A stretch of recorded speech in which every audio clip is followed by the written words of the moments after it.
let's talk about Pixar's 2022 film, Turning Red. The last few years haven't been good for Pixar.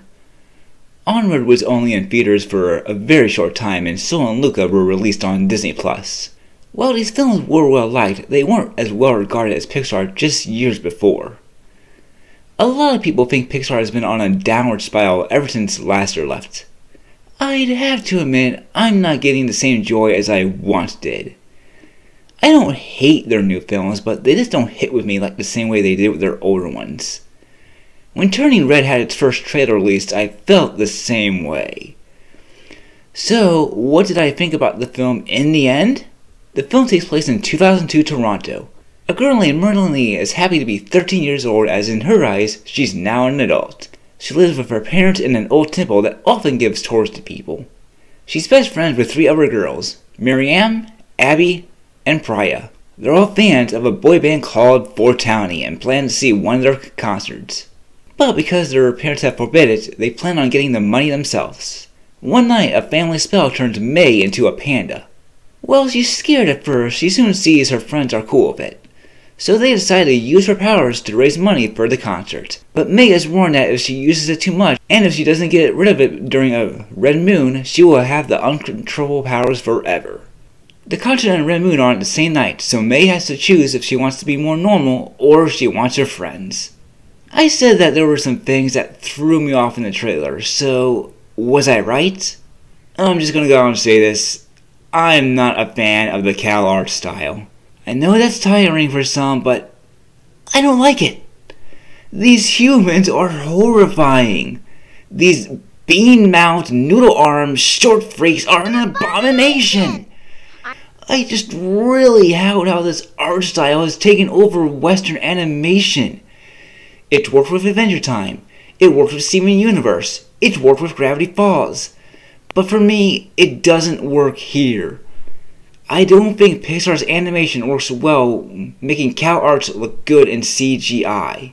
I really hope this doesn't become their main in the future. As for the characters, May's friends can be annoying. Miriam just shows why white people can't rap or hip-hop. You know it's bad when Vanilla Ice is more black. Abby screams every one of her lines, and I hate those type of characters. Pyra is supposed to be cool and even talks in a monotone voice. She's probably the least annoying, but that's probably because she usually keeps to herself. The mom is a stereotypical Asian parent who doesn't really trust May's rebel friends and only cares about her studies.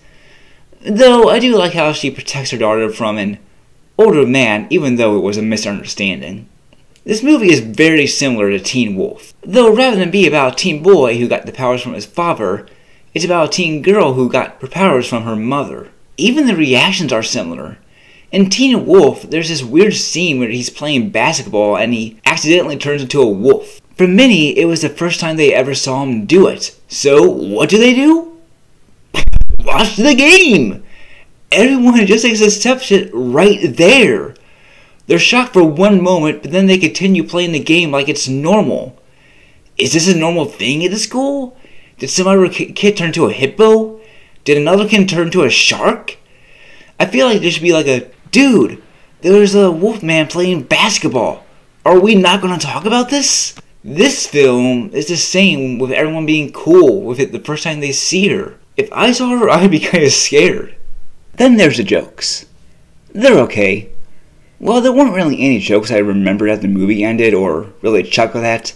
They were better than I expected. There were, of course, the period jokes, but, yeah, I guess the part where the dad went and backed away was actually kind of funny because he was just like, no, this is your business, none of mine. That was pretty funny, but overall, most of the jokes were just mediocre. Now, honestly, there are some things I do like about this movie. While I just ripped on them for being annoying, I will say the girls are loyal. While I think other people would be weirded out by her panda form, including myself, these girls are her friends and they stay by her side like true friends. These are like the kids you would hang out with at school. You know you can trust them. While they do get mad at her later, it's understandable and she hurt them. The panda scenes can be actually pretty nice, especially towards the end. They do get some laughs and it's better than looking at the humans. Actually, the whole world looks pretty nice. If they were just to go and get rid of the cat art design, this whole movie would look pretty great. It does have a 2002 feel to it. Throughout the whole movie, I was saying to myself, this definitely takes place in 2002. 4Towny is an early 2000s band. They seem to be like a parody of NSYNC or the Backstreet Boys. I do like May for the most part. She can be annoying, but most teens are. She just wants her freedom because she's growing up, and that's understandable. She can be funny, and she does have a good relationship with her parents, unlike most teens in these kinds of movies. She does learn throughout the movie too. And also, Meiling Lee. Is that a Card Captor Sakura reference? So, the good scenes are really good. I sure talk about the controversies, mostly about the reviews. Some of the early reviews had some interesting words to describe the movie, calling it horny. Yeah. Many parents do not want to go and take their kids to watch a movie that's described as horny. Some people have said the word panda is a metaphor for a woman's cave, I should say. I think the script just made some bad choice of words rather than actually mean that, but who knows. Though they do have May twerking. To the adults defending this, she's 13 years old, you sick freaks. If the metaphor is true, that means the whole movie is about some preteen girls making erotic art and exposing themselves. That's disgusting. Again, I think it's just a poor choice of words from the script, though the twerking is disturbing. Another controversy is how some people have said the movie doesn't represent them. These people had to apologize for having an opinion on a kids movie. Because the film focuses on an Asian teen girl, some certain people can't criticize this movie because they can't connect to it. That's like saying you can't have an opinion on Soul if you're not a middle-aged black man. You can't have an opinion on Up if you're not an elderly white widower. You can't have an opinion on Ratatouille if you're not French.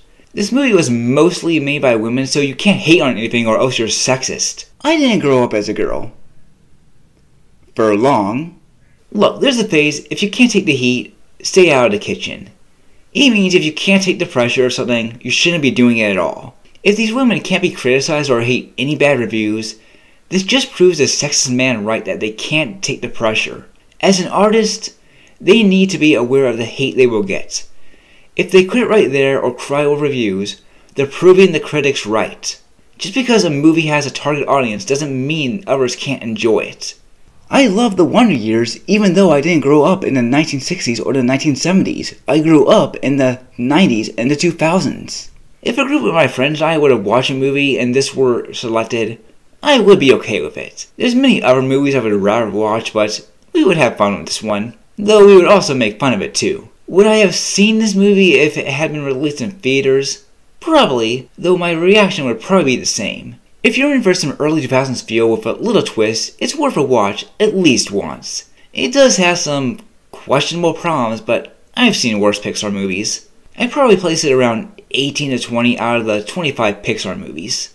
It's okay, but a Panda Express I'll usually skip out on.